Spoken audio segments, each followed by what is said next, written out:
So I've heard a lot of you say that classic black metal sucks. Well, you're half right. But this is my guide designed to help even the most diametrically opposed at least find some degree of appreciation for the classics and hopefully open the door to potential for new exciting sounds. Considering my journey, my friend initially tried to get me right into Mayhem and Darkthrone, and this is what it sounded like to me. Too early, wasn't ready. It's a genre you need to kind of ease into like a combat sport. You're not going to jump right into an MMA match. Gotta start easy in some cases. Now, if you're a real normie like I was, you probably want to start with Dimmu Borgir.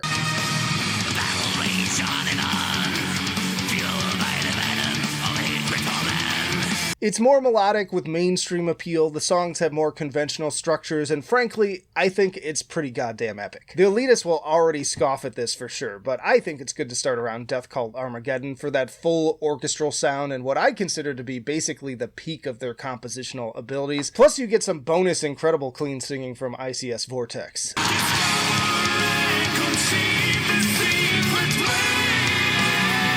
And the other nice thing is since they've been around since the 90s, you can then work your way backwards to stuff more in line with the classics, particularly as you transition from Enthroned Darkness Triumphant to Stormblast and For All Tid. Another good starter in a similar vein would be Cradle of Filth.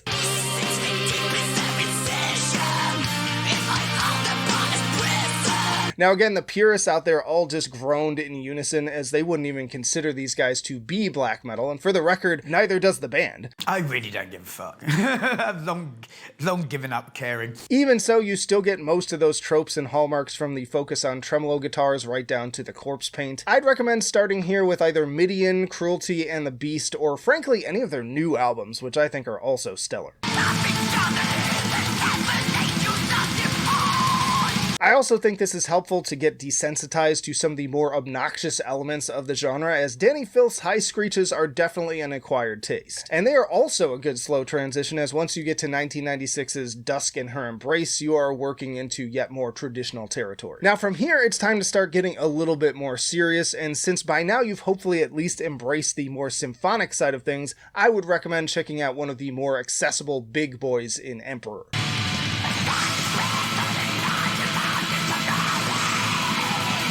Emperor are the founders of this style, and even though now we are settling into the more raw production sound that is often a barrier to new listeners, it's very well offset by the incredible music. Really, you can jump right into my personal favorite here with their 1994 debut in the Nightside Eclipse for some spectacular atmosphere. And then you can join the endless argument between whether that or Anthems to the Welkin at Dusk is better. It's Nightside, everyone else is wrong. Wrong, wrong, wrong, wrong. Wrong, wrong, wrong, wrong. You're wrong. Keeping with some melody, we also have some dissection.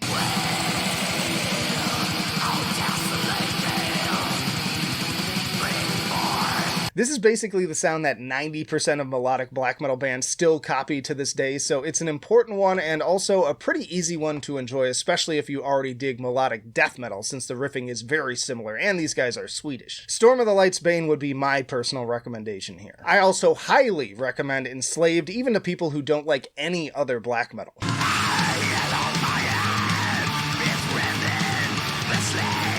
Seriously, I've recommended these guys to so many people over the years, and 9 times out of 10, they actually thank me for it. Part of the reason is that their impeccable discography covers a lot of stylistic ground, from progressive metal to more traditional stuff. You can hop on at their current output for something more akin to Opeth, or dig back to classics like Isa for some progressive black metal masterpieces.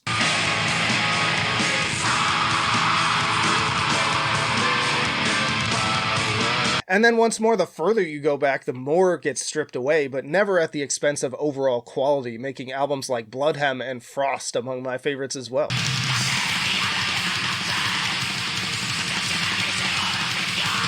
They also have what I consider to be the best second wave debut next to Emperor. Little pause here to remind you to hit the like button and comment the progression that worked for you down below. Also, just for fun, I wore this shirt instead of my many black metal options for 3 reasons. 1, it's hilarious to farm comment engagement from butthurt black metal elitists who think that wearing a shirt from any other genre makes you incapable of having a valid opinion. 2, this video is for the gateway listeners out there, so it felt more of a reflection of that. And 3, I'm lazy and didn't want to change. Let the hate flow through you. Alright, so now you've got your first few real OGs under your belt, but we're not even close to done yet. This is still the easy stuff, but I know for me the next aha moment was with Granddaddy Bathory.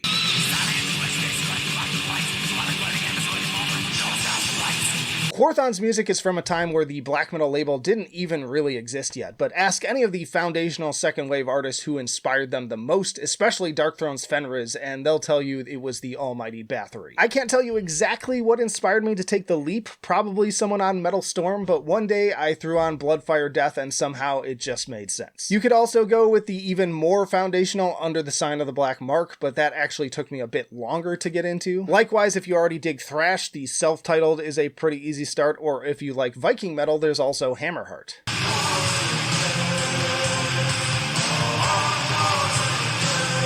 Regardless, this band is a must, and I think despite coming before many of the big wave bands, they are still more accessible. Okay, I think you're ready now. What was once just a cacophonous buzzsaw should now make more sense to you. Your eardrums have been molded, matured from normie pussy to black metal Chad, so let's take on some Immortal.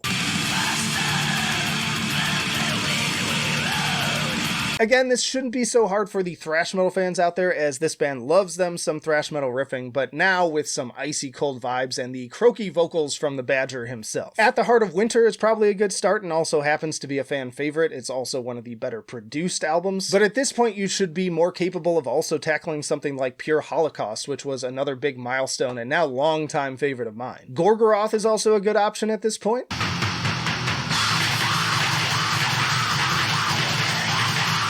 I find that Under the Sign of Hell was perfect for me in this stage, and while that cardboard bass kick still makes me laugh a little, I was also banging my head pretty hard. This is some truly evil, satanic sounding stuff that sounds like it could even scare the devil. I also enjoy Pentagram and Antichrist. Stuff like Marduk, Satyricon, Carpathian Forest, and Ulver are also good choices here as well, especially if the next jump feels difficult. Ulver is a nice one, as you can try both the folky atmospheric Bergtat and the more ear-piercing sounds of Nathan's Madrigal.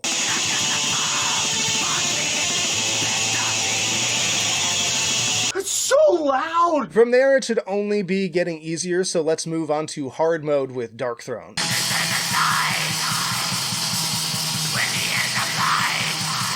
Again, back in high school, this just sounded like nonsense to me. I did not understand the appeal at all. But now I welcome the classic trilogy in A Blaze in the Northern Sky, Under a Funeral Moon, and of course Transylvanian Hunger.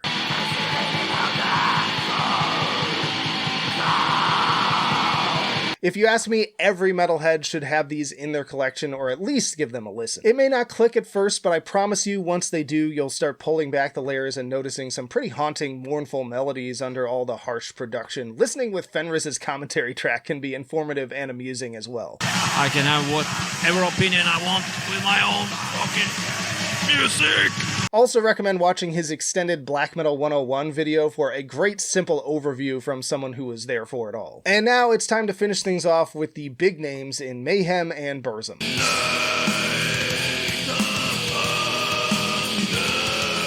Now, frankly, I still don't love the music from either of these bands, but they are among the most important to understanding the rise of the second wave in Norway. With Mayhem, De Mysteris Dom Satanas is a must as a true trend-setting record. That said, it's a hard sell, especially with the vocals. Vad till då? Opera House. To the elder ruins again. Yeah. I own a copy and I still don't love the thing. Personally, I prefer the Death Crush demo that came before.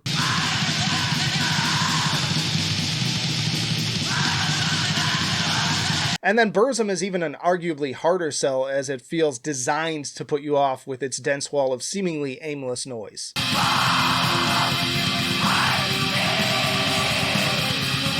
But by now, you should be able to pick up on at least some understanding, the classics here being, I'm going to butcher this on purpose just because I know it'll piss people off, Hivis Lyset Tar Os. But once more, that is not my preference. I vastly prefer Philosophem.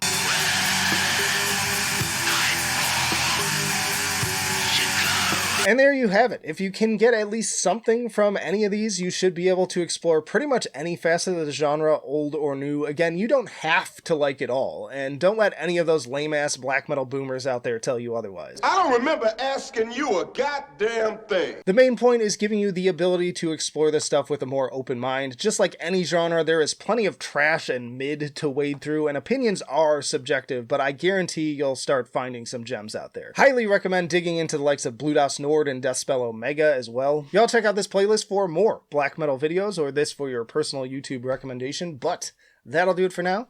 Flight of Icarus signing off. I will see you in the trenches.